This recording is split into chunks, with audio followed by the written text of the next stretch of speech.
Go. All right, we are live. Thank you, Anita. And thank you, everybody. Welcome to the September 22nd Downtown Advisory Board meeting. Before I kick things off the call to order, I just want to say thank you, everybody, for participating on this. I think we all clearly care about Salem and downtown, and from all of our various perspectives and viewpoints, just wanted to say thank you for contributing and being here. I know it's a commitment, and we're just happy that you guys are serving. So thank you. So let's start with a call to order. Starting with myself here, I am present. Kirk Sund. Present. Alan Pollock. Here. Vincenzo Maduri.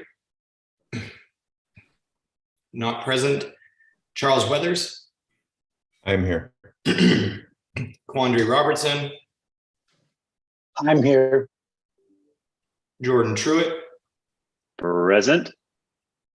Chrissy Birch. Not here.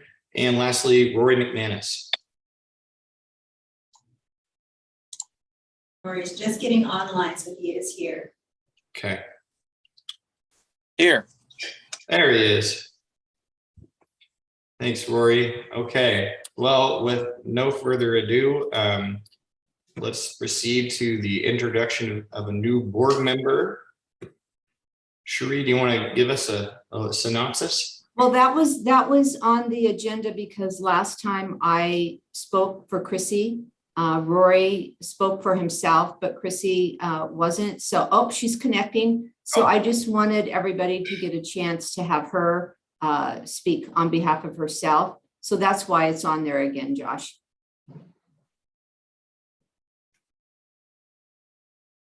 Chrissy, welcome to Downtown Advisory Board. So Chrissy, can you unmute yourself and introduce yourself to the board, please?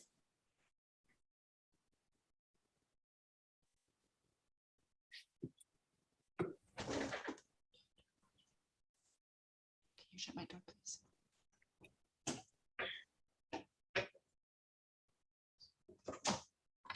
Hi, Chrissy. Hi. Welcome to Downtown Advisory Board. We'd love to hear a little bit about you and what brought you here. And I'm sorry that my door was just being shut. Is that directed towards me, Josh? Yes. So I've worked at the Downtown Salem Convention Center since we opened, and have just started as we came out of COVID, wanted to get more involved. My kids are up and out of the house, and I find that I have more time, not only at work, but on kind of my next steps as we keep moving forward. And I was real excited when Sheree shared this opportunity with me. Awesome. Well, we're happy that you're here. Thank you. And with your perspective and seat at the convention center, I think that's going to provide some really great input to the conversations that we have over the months. So Great. I'm really excited. Thank you. Well, with that, let's proceed to agenda item number 3, the approval of our agenda. So unless there's any discussion, I'd ask for a motion to approve. Hi. Did I hear a second somewhere? Second. Kirk seconds. All those in favor of approving our agenda today, say aye. Aye. There's no further discussion. Any not in favor, say nay. Motion carries. Second, a bit of more housekeeping, the approval of the minutes from our July 28th meeting, which feels like so long ago. I'd ask for a motion to approve those as well, unless there's any discussion.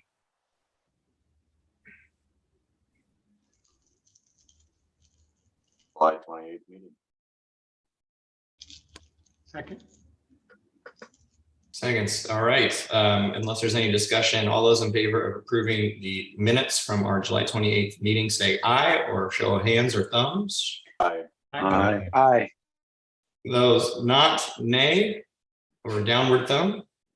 Motion carries. So Josh, can I just interact here real quick? Because we're all new. A lot of us are new working each other.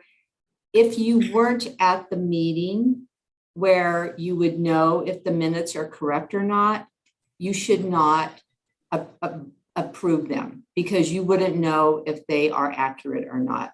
Just a bit of housekeeping. If you were at the meeting, do please vote if they're okay or not. But if you weren't at the meeting, you wouldn't know if they're accurate or not. Just housekeeping. Thank you, Sheree. That's a good point of order. Are we still okay to have those approved or should we run it back?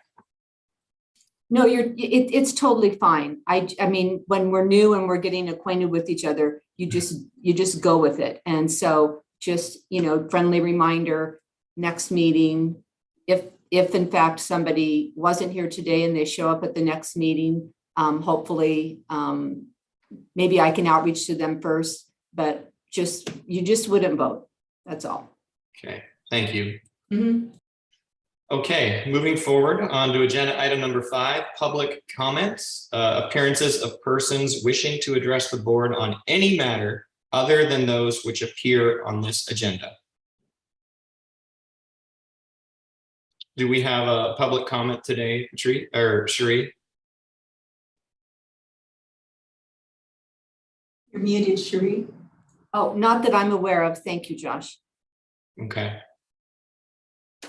Well, that is null and void. Moving forward onto agenda item number 6. An action item, does the Downtown Advisory Board want to request director approval to have advisory board meetings in person versus Zoom? So I'd be happy to Yes. speak to this. Anita is in the conference room, and before I go into my overview, I wanted her to show you, because some of you haven't been in this space, but give you a sense of how this would go if we were meeting in person. Thank you, Anita. So if we meet in person, you would still get a meeting invitation with your packet attached and with RSVP. And then you'd show up down here at Urban Development Office in this room. Now, according to our policy and procedures, the meeting has to be on YouTube. So I would be setting up the camera and we would be zooming the meeting straight to YouTube. So you'd all be seen around that table. You can zoom in and out and back and around, but for the most part, we just leave it as everybody would be seen at the same time. Does that make sense to everybody? There would be no anyone else able to log in at home. The only Zooming would be from this computer for the entire meeting. Everyone would have to be in person.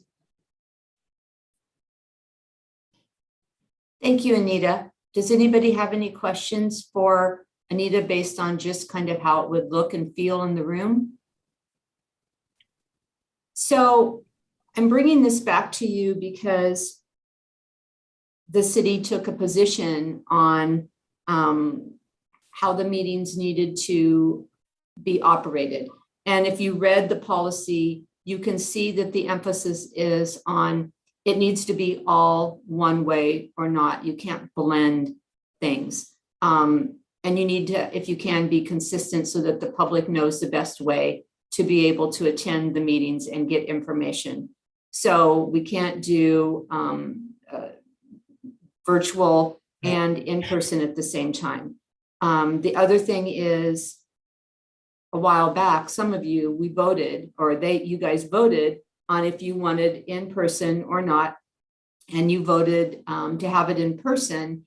And that was under a different, obviously we didn't have a policy. So it was something that we could implement just ourselves based on the board's decision. Now it requires an official action by the director if in fact you want to have in-person meetings, which is why it's an action item on your agenda today. So I will turn it over to Josh now, and he can, does anybody have any questions for me? I have a question.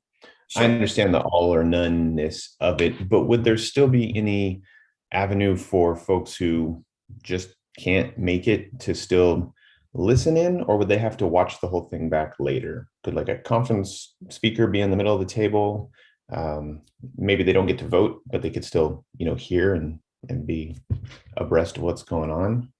Sometimes I'm traveling. Sometimes we have I hear schedules. two questions there, Charles. One is, do they have to be in person in order to vote? Yes. The Sure. second question, as far as, and I'm going to look to you, Anita, when you do the YouTube and you're streaming live, they can hear it. Anybody can hear it live, correct? Yes, it does stream live, and you can't go back and watch it again later. There also is an audio recording that we upload on the website if you just want to listen and don't want to watch. But you couldn't participate if you're not in the room. Okay. Okay? Good question, Charles. Thank you. Anybody else? Alan? So I just want to make sure I'm understanding. So it's the city council's intent to continue their meetings virtual in, I guess, in perpetuity? That's correct. Wow.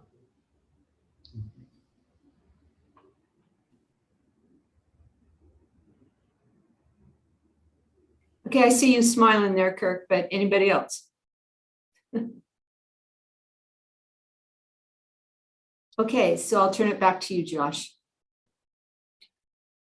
How do we feel about voting on this, fellow advisory board members? We want to put it up to a vote, or do we want to have more discussion? Because I'm sure we could talk about this much more. But we've got some pretty awesome information reports coming up, but I do know that we need to close the loop on this action item. Going have a to quick having follow-up the- for Cherie is, are there any other boards considering going in person? Or would we be the outlier? question here.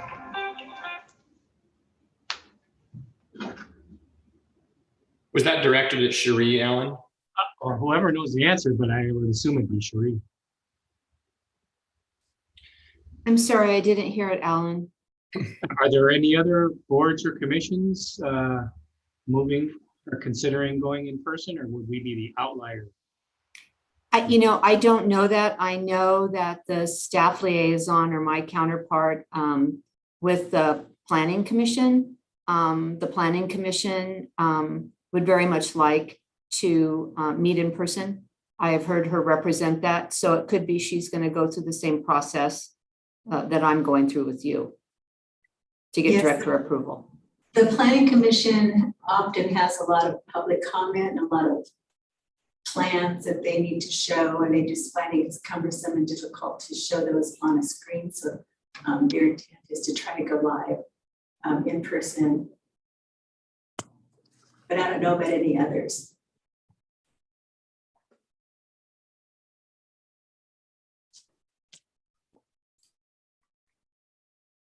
I think there's value to meeting in person, actually sitting around a table, but it is a little bit frustrating. There is no hybrid option for people that might be traveling or people that might have accessibility issues, et cetera, et cetera.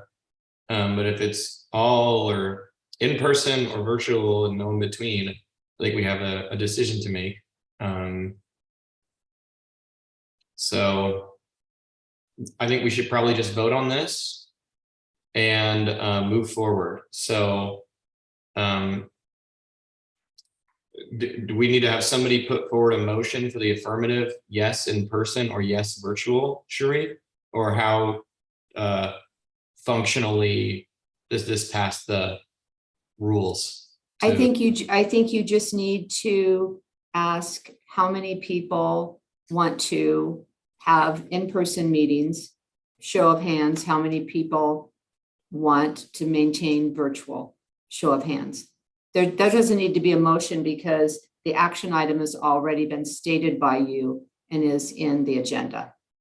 Okay. Well, all those in favor of I'll phrase it this way. All those in favor of continuing to meet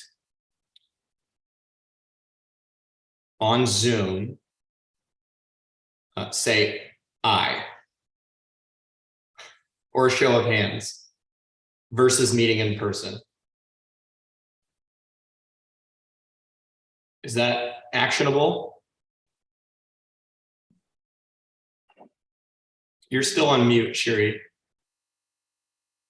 So I personally didn't hear any voices at that time. So, but I don't know if, because obviously I didn't hear Alan's question. I don't know if I'm hearing everything. So I guess, Anita, did you get confirmation from where you're sitting on that action?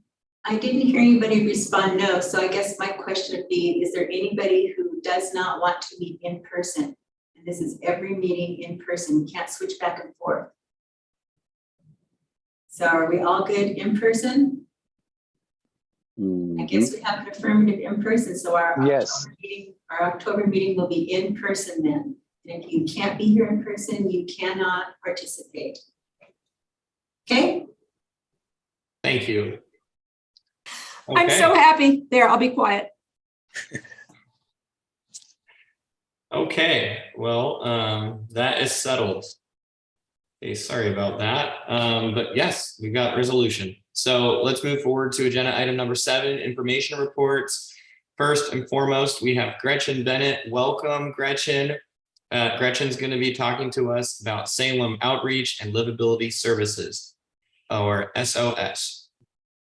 Joshua, thank you. Hi, everybody. It's fun to see some familiar faces. Good to see all of you. And oh, this team has been, I don't know what to tell you, but all week I've been so grateful for them. And I hope you'll come to experience that too. This is a new investment that the mayor and the city council have made to improve livability in Salem and safety in Salem. And it's specifically Salem and Outreach and Livability Services, and it's comprised of 5 individuals that focus on issues related to people experiencing homelessness out of doors and in these unsheltered spaces. So we have 2 officers with significant experience from the police department that take a relationship approach, working hard to increase communication, understand issues, resolve problems, and bring safety into situations. We've got 5 people who are working. They're providing information and referral. They're hugely bringing the sanitation side up to speed. So being able to remove garbage, bio waste, et cetera, from locations around the city. They were, I haven't looked at it lately, but they were averaging about 1 ton per day of removal of garbage from Salem. And so we were really starting to see the impact. We had a situation where a very messy and tricky situation just sprung up this week overnight. And we had calls from the community immediately. We were able to get out there the very next morning and address it. And from where I sit, that was such a blessing. It was responsive for the health and the safety of that neighborhood. And it was so much quicker than we've been able to do in the past couple of years, as I'm sure you know. This team generally is working Monday through Thursday during the day with a little bit of shift variability. We're asking the public. So as all of you who steward our downtown and its beauty, we're asking the public to access this team through the normal channels that you have. We have an online link that people can type and report a concern, an area, a camp, whatever it is that you're concerned about. And that goes immediately to the team and they're able to triage it. We also have the 24/7 telephone number of our Public Works dispatch. And if somebody wanted to call on the phone, we would ask you to call that number. That way we can triage to what's the property, what's the situation, and make sure we're having the right team respond to the issue. So we have that method for people to report. We have been slower than our other, this team stood up, it's 6 of 7 positions are filled, and it just stood up in August. So it's very new. The slowest component that we're still expecting to bring online is alleys and bio waste. I know firsthand from talking with business owners and being a customer in the downtown that that's such an aggravating and frustrating experience that you see human waste in the alleys, and we want to be able to quickly be able to respond to those situations. We've had an issue with the truck that has the pressure washer getting to us. There's been some kind of delay with the ordering and getting that supplied, and so they're borrowing equipment right now, and that's been slower than we want it to be.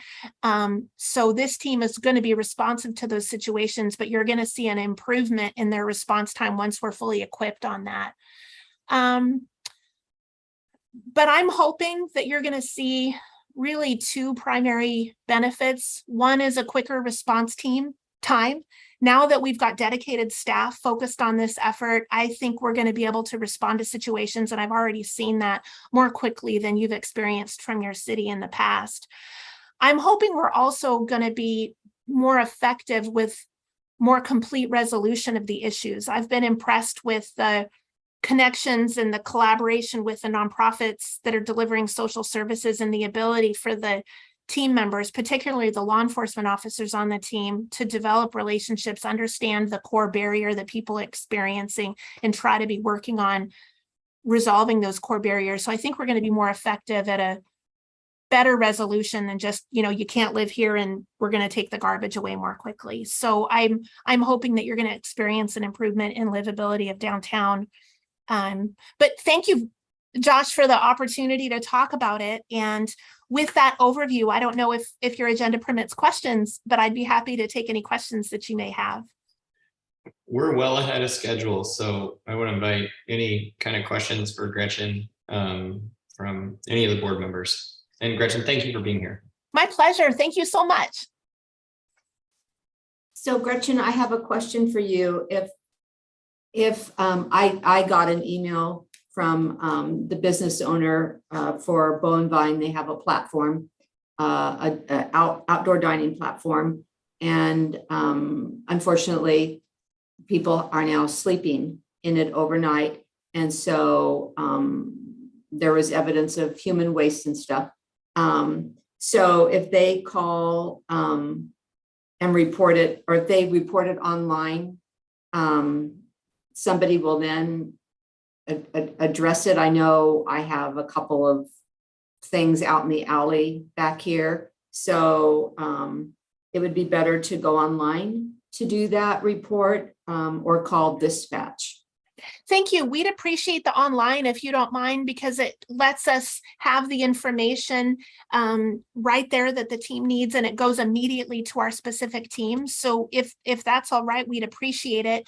I would ask, the team isn't resourced to or have authority to do work on private property. And so No, I understand that. Yeah. Okay, great. So wasn't sure if the Bow and Vine, if that lands on city property, if it falls on private property and we get a complaint from someone, we're going to be connecting with a private property owner and sorting out like how we can bring safety into the mix, but assist them with private property trespass.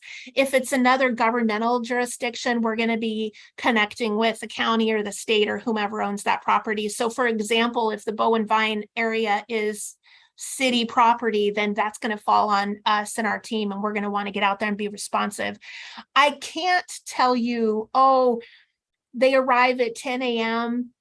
with a planned 11 a.m. opening, and they discover that it's not like I can say, we'll definitely be there between 10 a.m. and 11 a.m. because I don't know what else is going to be coming in at that moment and how quickly in any given moment they're going to be out there, but that would be the place. And if we start to notice a trend, it's going to be really helpful for us to get that report, because we also proactively are doing a bit of a route. And so we can have that location on our route and do what we can to prevent that from happening as well. And then I think I shared with you that I had I was observing fires in Marion Square Park when I come into work, because I'm an early arriver. And I can just share with people that no one would address anything until 8, because that's, when I called it in, there isn't somebody, fire isn't going to respond to those types of things right now, based on their demands and their capacity. And then in parks, I did the dispatch.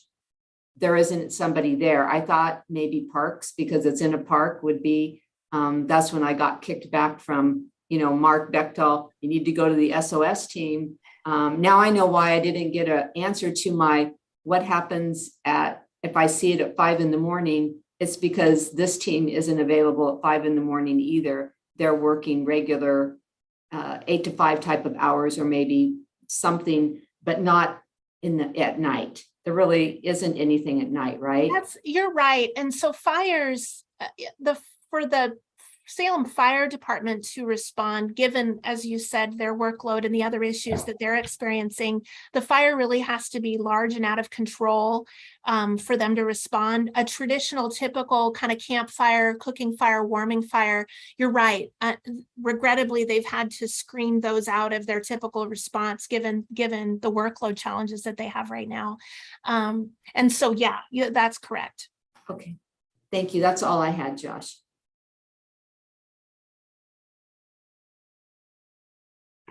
Okay, well, there's no other further questions for Gretchen. Gretchen, feel free to take off. I know you've got plenty of things to do. So thanks for being here with us today and for all that you do. Thank you for everything you're doing for downtown. Take care. Okay, information report 7B, one of our very own, the former Whitlock building redevelopment proposal from Charles Weathers. Charles. Yes, hello. Thank you. Hi, I am Charles Weathers. I want to thank you guys for taking the time. Excuse me.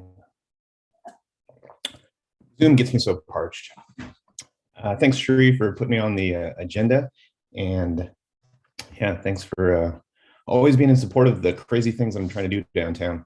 I know there's some new members on here, and in the past, DAB has supported 440 State Street, which turned into the 440 Food Hall, as well as 990 Broadway, the Atrium Apartments. And neither one of those would have happened without your support and that of Cherise and Urban Development. So thank you guys. And I guess I'll start by saying I'm at it again, and have been having my eyes on Whitlocks, as we all call it, for some time. But technically it's not Whitlocks. That's just the business that's been there for about 75 years. As of late, of course, they moved over to 12th Street. It is actually technically 2 buildings, and we're going through the full historic renovation process with Kimberly at the city and Joy at SHPO, taking it to the federal standards to rehabilitate and restore that property. Like I say, it was 2 buildings, or it is still technically on the historic register. It was the Myers building on the alley side, I guess that'd be the west, and then the Darcy on the other side, closest to Dove Cup. And I have some photos, small ones, it's hard to find. So I'm going to press share my screen and you're going to see lots of weird stuff probably. Desktop 1, maybe? Oh, okay, I don't know how to share my screen. That's embarrassing. Share. Open, oh my gosh, well, I'll keep talking. We have 2 open system preferences, and maybe you guys have seen the fancy signs in the front. I hope it doesn't offend anybody, just having a good time. Oh no, why can't I share my screen? Anita, why can't I share my screen? Anita, does he have rights to share the screen? Yes, the participants are allowed to share screen. You should have a green dot at the bottom that says share screen. Yeah, I do. Open system resident security and privacy. Open system resident security and privacy. Man, I was so prepared. Okay. Yes, password. Good thing this won't happen next month when we're in person. Am I right, guys? Yeah. Zoom will not be able to record the contents of your screen until it is quit. What? I don't want to quit. Okay, let's try one more time. Yeah, I see it. Good. And do it. I also have a very small screen on my laptop. I see a green border. Do you see me now? Do you see some stuff? Wonderful. Thank you. Very sorry. Hate Zoom with a passion. Good. Okay, now I have to find all my stuff. Hey, all right. We're cooking with gas now. Wonderful. So, like I mentioned, there's two buildings. On the eastern half is one that I have a nice picture of, as I hope that you can see there. And it was called the Darcy. You can see at the top on the cornice. What's funny is, you might not notice, and I don't know if I can draw a little thingy. I don't know if you see my little thingy. That building looks lower here than what it does now if you were to walk by. That's because this burned down shortly thereafter. And when they rebuilt it, they lifted it up 4 feet. I don't know why. Now it has a crawl space underneath instead of being slab on grade. Not a lot of buildings downtown have a crawl space. It's a funky thing. But that's kind of par for the course when we talk about these buildings together. There's some funky stuff in there, as is true of all downtown, I'm sure. But I just want to point out that its initial use was a theater where they showed the talkies, and it just so beautiful with the marquee there. The Wexford was the name of it, and we can see some transom windows behind that.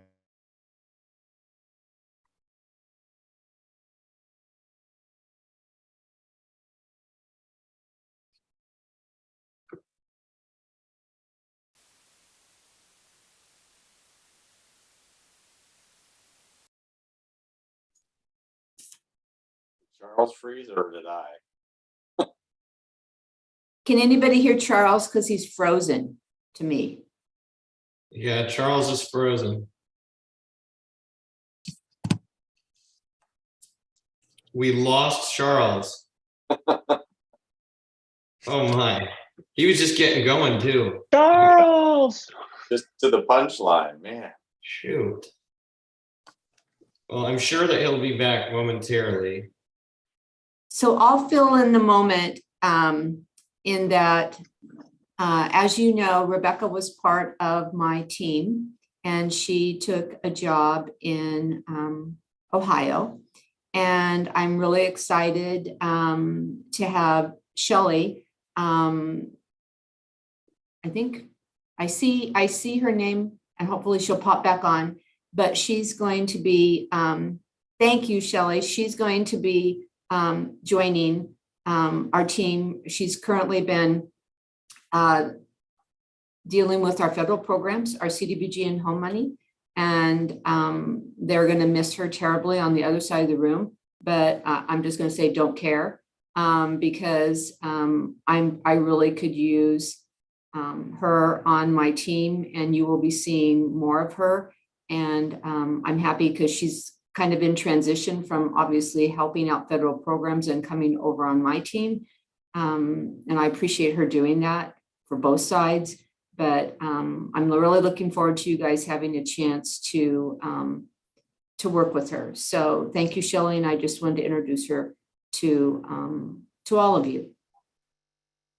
The other exciting thing I can say is that I actually met up with the finance man of the ownership of 217 State Street, the Margaret Furlong building that has been vacant for a very long period of time. It's the one on the north side of State, the first building you see coming from the park. It has that cool roadster kind of mural on the Front Street side. What's interesting is I've been in off of the State Street side many times in that building. But what I got to do for the first time is that if you're in the alley, there's a roll-up door. And when you go in that roll-up door, it is beautiful, big open space that I had no idea was there. I know that there's that little parking thing, garage next to the 217 entrance, but there's this whole beautiful building behind that other building. And so they're proposing to do office and move some of the businesses that they have into that building. They're going to keep the parking piece. They don't want to give up that parking. They think it's really cool. It is a wood. It's I think it's kind of creepy, It's a wood floor is what you're kind of walking on with kind of cement underneath it. But that parking garage space has these beautiful windows on two sides, which is just pretty amazing. But the good news is they're very excited, and I think they're going to be moving forward quickly. They did not have an opportunity to purchase Margaret's buildings across the street on the south side. She still has her jewelry, ornament, inventory there, and her studio. But, you know, we've been waiting, some of us been waiting a long time to see a change in ownership and to somebody to fall in love with that building. And they're just so excited. The guy taking us on a tour, you could tell they just love that building, love, love, love it. So super happy to share that with all of you. That will be a great contribution to when you're at Riverfront Park and you see that coming across. Obviously, the home and hotel will be done, and then you'll be walking down commercial upstate, and there'll be some things that will be more interactive and vibrant going on. So just wanted to share that with you too. That is amazing news. Thank you for sharing that, Sheree. I see that Charles has rejoined. He's now going under the pseudonym Sad Charles. Sad Charles. Charles, are you okay? Okay. Charles, I'm Mike. waiting. I don't know. My computer. Not sure what happened. There must be a ghost over there in Whitlock. So I'm trying to reboot. I'm trying to restart. So going back to Sheree, what you were just talking about, I didn't catch, is it a new group coming in, or is it a group that's established moving offices from somewhere else in town, or is it someone? Oh, good question, Kirk. It's Chris Blackburn. If you know him with Clutch Industries, they own a lot. And West Salem, southern part of Salem, now downtown. So yes, this is a group that knows how to move forward a project for sure. But thank you for asking that. I was just so excited. I'm still so excited. So excited we're going to meet in person. I'm obviously not as focused as I need to be. But Sad Charles, you know, you don't have to show your screen. You can come back with that. You can just tell them what went through the pre-app and what you're thinking about doing with those buildings. Now we lost Sad Charles.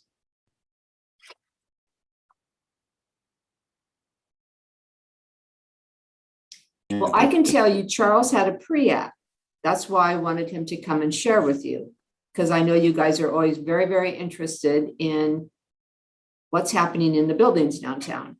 And obviously the pre-apps are pretty exciting because that gives when you do a pre-app, you may not all of you may know, but all of the divisions of the city come to the table and they've had an opportunity to look at what you're proposing, and they can tell you very early on if they foresee any challenges.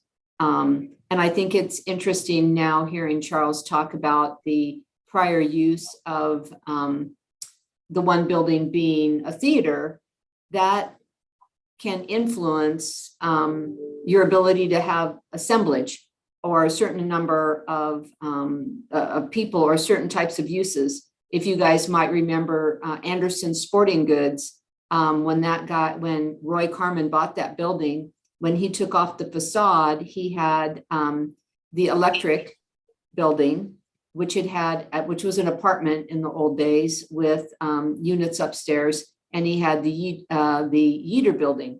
And so because he had the apartments, in fact, it said electric apartments right on the building, he was able then to work with the city to put apartments on the upper floor. So sometimes that historical use of the building can be very important. And actually, I'm kind of looking at you, Kirk, thinking I should not be the one speaking. It should be you, because you know all about this. And I'm probably just really doing a bad job.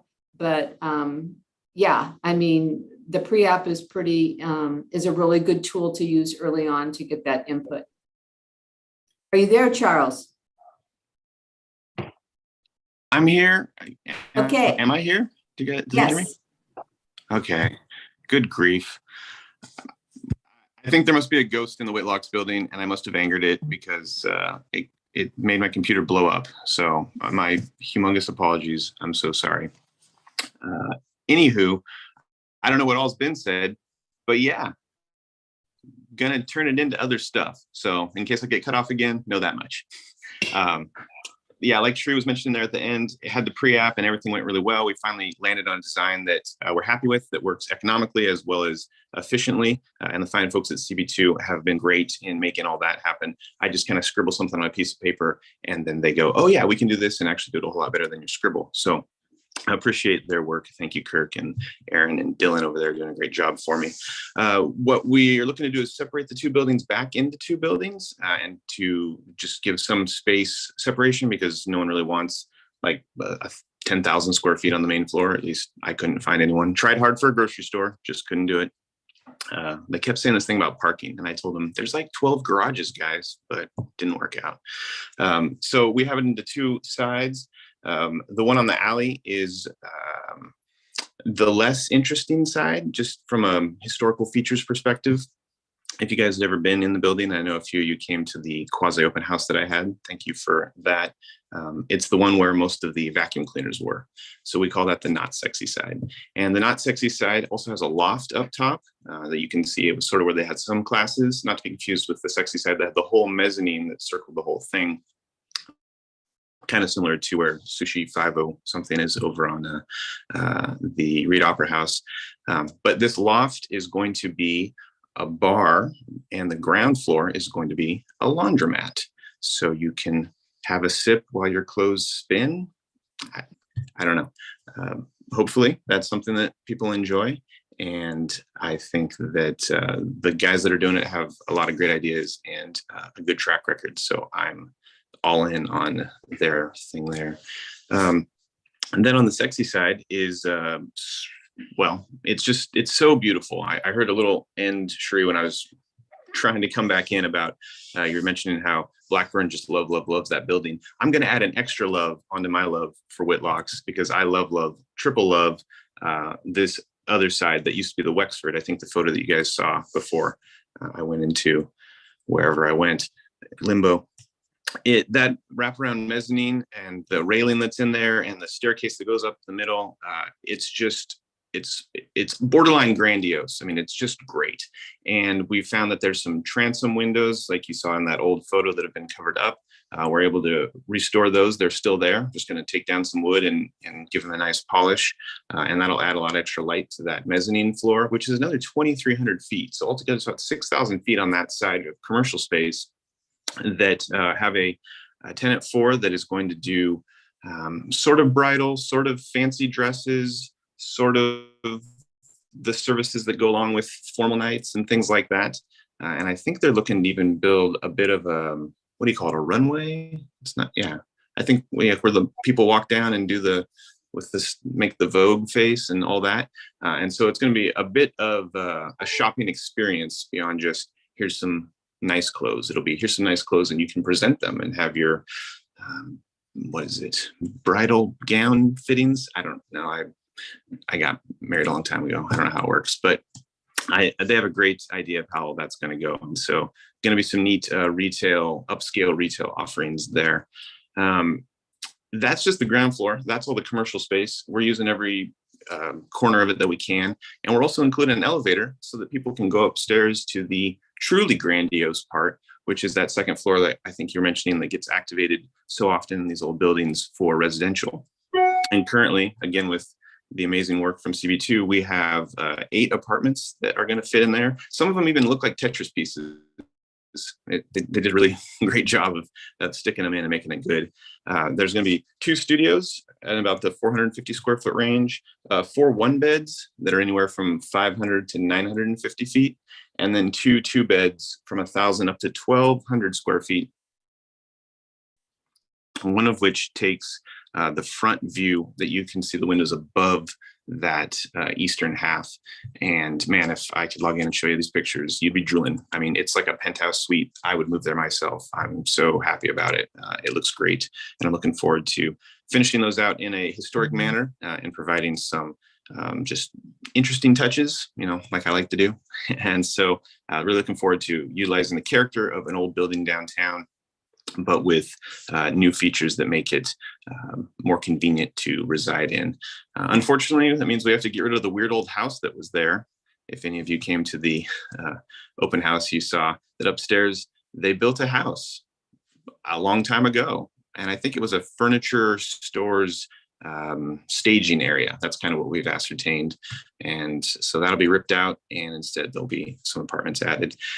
But not to waste any room downtown because it is so precious, we're also going to make the basement habitable, I guess you would say, occupiable.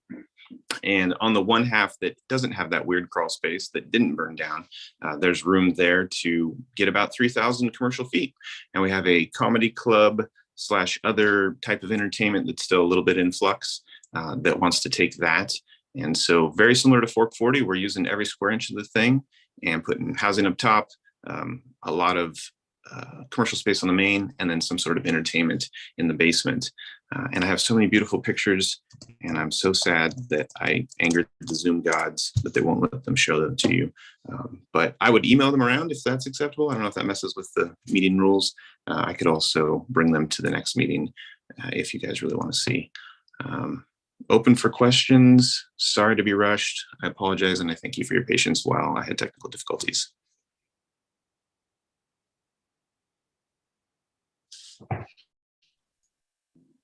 I just have a question about timing, Charles. I mean, I've seen FXG's vehicles around the building early in the morning.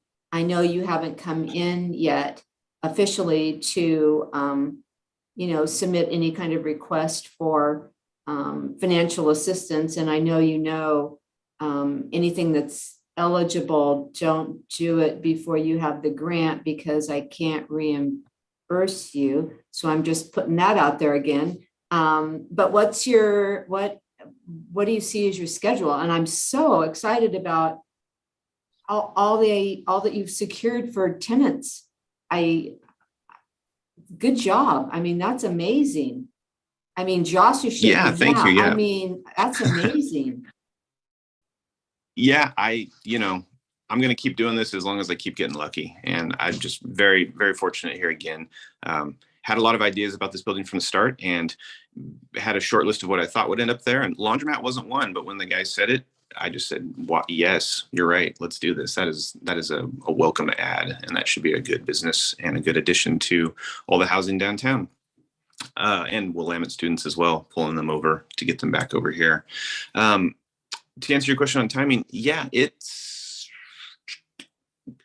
finally moving along at a great speed. We were sort of stymied in the early stages. There's a lot of what ifs and wanting to just get all of our ducks in a row. So we measured twice and cut once sort of thing, or I should say planned twice and applied once, maybe is more appropriate. But just today put in for historic landmarks review and are going to have site plan in a week or two and process those concurrently because we are so confident that all of the changes that we're looking for are acceptable, that there's not going to be a lot of headaches or weird curveballs later. Not because there isn't always in an old building. I'm sure something will come up, but we've just been a little more patient in getting it going.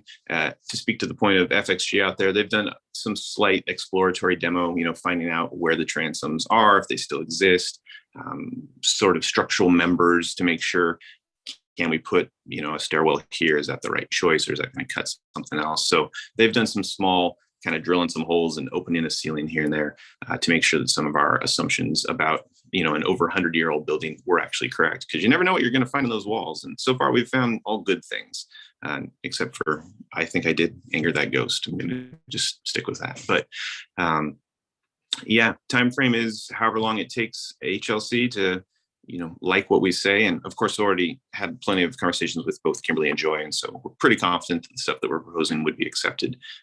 Just have to go through the motions, post the sign, have the hearing and so forth. And then site plan, hopefully doesn't take too terribly long, but I know that everyone is busy and those departments are sometimes understaffed. So we'll cross our fingers that it doesn't take longer than we hope. All that being said, chances are we would be very lucky to be rolling mid-November. And then of course, holidays delay things. So this is going to get off to a slow start here in 22, but we will wrap it up real fast next year, hopefully.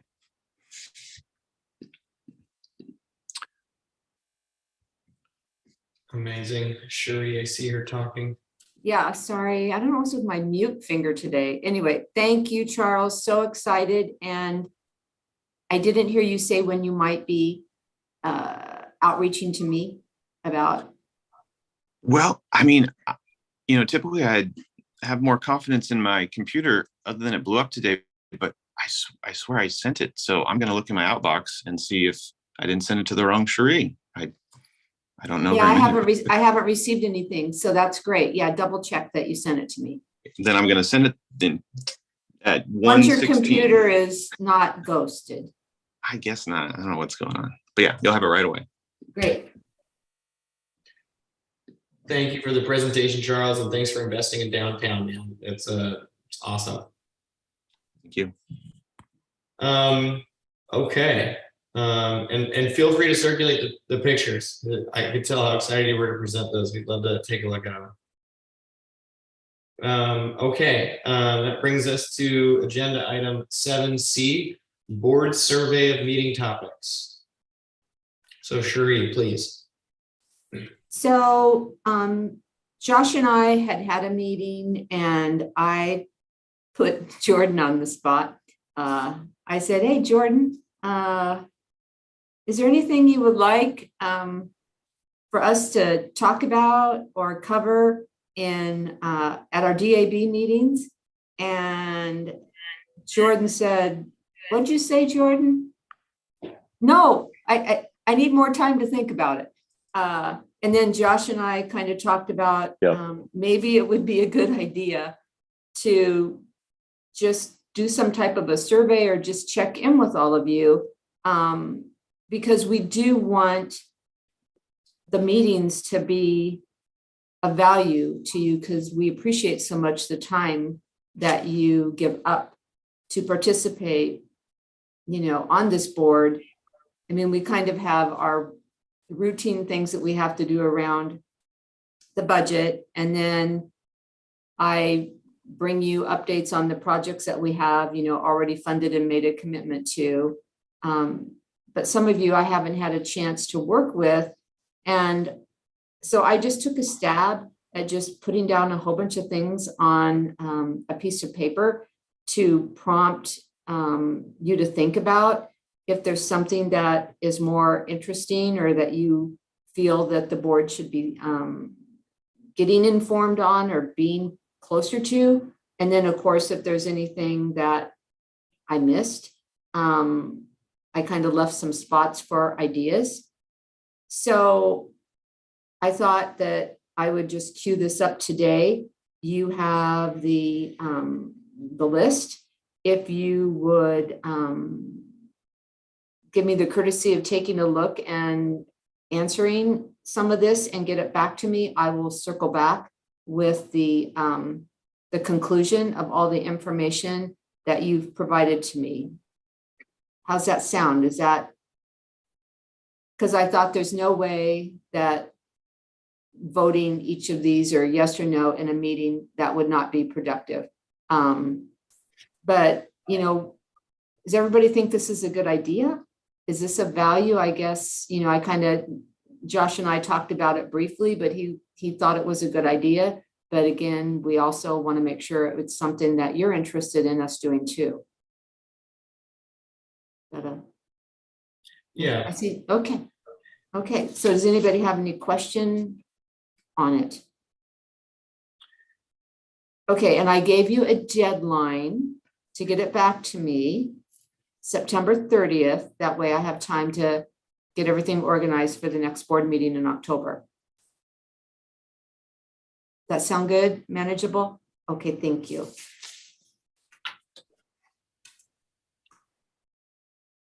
That's it for me, Josh. I mean, I guess I could say that we have gone, we went through the bid process. A contractor has been selected to do the demolition of UGM Saffron. Check that off the list. The contract has not been perfected and executed, but we're very close to doing that. Again, our goal is to have that taken down as soon as we can. And at the same time, I'll be working on the RFQ to get out and solicit interest in redevelopment options for that site. you took that right out of my head. I was gonna ask about that and see if we could even get an information report about it next time, if that's possible. I know it's catalytic development and just the timing for the RFQ or RFQ, not RFI, RFQ. Yeah, the RFQ, we're gonna do the RFQ, not an RFP. So basically, we'll just solicit information on the skill set of the team and what their vision might be, and then we would turn around and do a disposition and development agreement, where then we agree between us and whoever we're working with on what we want to see happen there. Just a closer relationship and how that property is developed. So that's the plan. And when you say we, you mean the urban development department, or do you mean council, or do you mean? No, it would be the urban development department. It's a site that's owned with riverfront money, so it's agency, not the city. And when we went through our historic piece, urban development specifically has responsibilities to have some type of message, about what that building was and the history of it. I mean, we have some specific things that we're responsible for doing that won't fall to a developer. It resides within urban development, which was kind of interesting. I had not gone through that before, but yeah, Landmarks Commission makes us the responsible party for making sure those things get done. So we will. But anyway, very excited about that. Seems like it's taken forever, but I think once it gets going, it'll just move forward and we finally won't have those eyesores there. Another happy day for me when that happens. Serious progress. I know this has been something that you've been super focused on over the last couple of years, and obviously all of us are excited to see what comes out of the ground. I had a question real quick. Sure. Josh, if that's all right. So Sheree, I believe last time when you guys started going down this RFQ process, there was a subcommittee or sorts off of DAB that participated in that. Is that something that you were going to have again this time around? I'm so sorry, Kirk. I can see that you're talking, but I couldn't understand what you said. Can you try it again? Charles gave me a ghost. Is that any better? Okay. So last time there was an RFQ, you had a subcommittee. Are you going to do that again, having a subcommittee to help guide that RFQ process? Most of those types of solicitations, like an RFP, yes, we establish a group that will be the evaluators, because you have to have some way to determine who you're going with. So you create and establish that as part of the RFQ so that who's ever responding knows the value of their responses for each of the different items, and then you select an evaluation committee to help inform that decision as to why one rose to the top over another. So yes, we will definitely have that. And I'm sure that I can't see why I wouldn't have somebody from the advisory board. It's just so many of you are involved in so many things. We would just have to make sure we didn't have any kind of conflict of interest. Thank you. You're welcome. Good question, good point. I mean, I'm sure it'll be heavily publicly scrutinized, which deservedly so. It's something that the city is gonna have to live with, hopefully forever, as long as it stands. So it is the key thing. Well, normally at the end of our meetings, we have this fun little section where we say what's happening around downtown. And Charles has his hands in the air and eyebrows are up. Charles. I've exercised my computer. If it pleases the court, I can try to share the screen again and show you a few things. I'll be ultra quick, but if you're tired of hearing me talk about it, I completely understand because we've moved on. I'd say go for it, Charles. We got time. I think we'll still end early probably. Okay. I see the green. I think I'm good. Wow. Kirk, shake your head. Yeah, good, great, wonderful. So we skipped right to it. As you see, this is the existing in the top left there, and a photo of it because CB2 is so concise and they made me this nice presentation and I appreciate them greatly. If you were to drive by, that's what it looks like. And then you see here is what it's going to look like. Not a ton of changes, but enough that they make some nice differences. We mentioned those transom windows being opened up on both sides. They actually exist behind the Whitlock words as well as those panels of nothingness.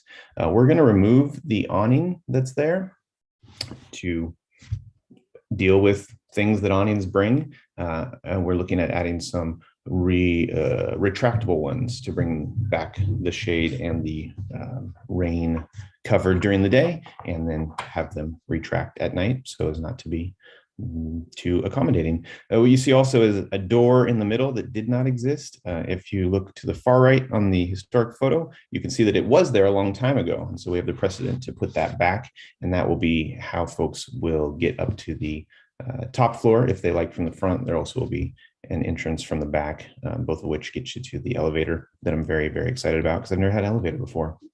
Nothing's changed on the alley because everything that's there is just getting cleaned up. And then the rear is going to also be cleaned up. Just adding a door so that folks can get down to that secret comedy club that's going to be secret in the rear, as well as have some access to laundry services on a more commercial way as well, not just the retail in the front. And then we do have, if you see there on the photo, I hope that your screen looks well. Again, mine is very small. A long time ago, there was a signage painted up there. And it actually, if you go up there now and stand on the roof and look at it, you can see the remnants of a Coca-Cola ad. And so signs being hard to come by and historic things being what makes downtown great, we're proposing adding back the ability to have something there.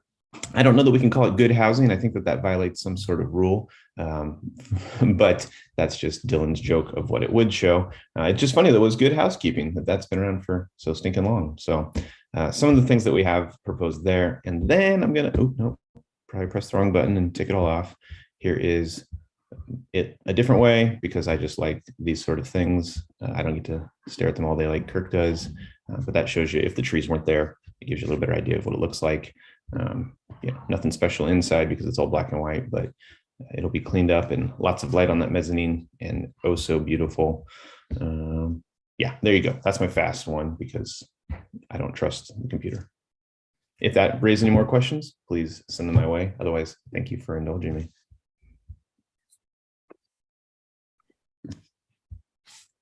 Wow, I'm glad you put those back up. That's incredible work. And a big investment on the front end. Well done, CB2 and Charles. Amazing vision. Wow. Thank you. Looking forward to it. Well, with no further ado, all fellow Downtown Advisory Board members, I think we can adjourn. We're 25 minutes early, but we had a bit of a skinny agenda. So we'll see you in person. Next meeting, October 27th. Chrissy, welcome to the bunch. Yeah, let's roll. Have a good day, everybody.